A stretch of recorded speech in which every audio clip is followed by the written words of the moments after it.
you cannot fault the movement, you cannot fault the work rate, but you can fault the final touch. And in the end, he is going to be judged on the final touch. For all the good movement that he gives you off the ball, for all the runs in behind, for all the strength that he can show, and he flashes across the defender. Now he's finding himself in a good space. The ball is delivered. Now it's you, baby, Erling. Here we go. Header. And it goes out. And when it starts happening once, twice, 3 times, you kind of go, okay, it's no longer a one-off. Now this is sort of kind of in his head a little bit, and you saw his reaction as to how disgusted he was with himself at the end of the match. And I suppose I like to see that because obviously there is a level of frustration.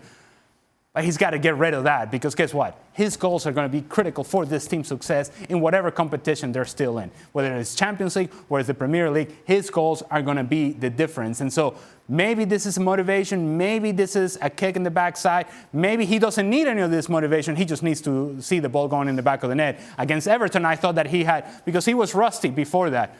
Scores a couple of goals. I'm thinking, okay, he's now turned that corner. Now we're going to see the very best from him.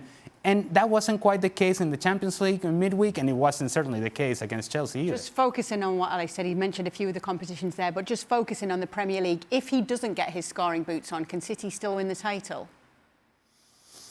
Yeah, because he's been out for a long time. And guess where City were up until a couple of weeks ago? Top of the league. So the answer to that is yes. I think, though, unfortunately, Haaland finds himself in a position of when you're so good and when you've got the numbers that he has, it's not acceptable to miss those chances. But what we forget is he's no different to anybody else. When you're out for a while, the one thing that goes more than anything is your timing. And he got his timing completely wrong there. And for me, that's nothing to do with ability. That's just because he's been out for so long. So, yeah, I don't think it's a huge worry. It's a poor game. Guess what? Everybody has them, regardless of who you are.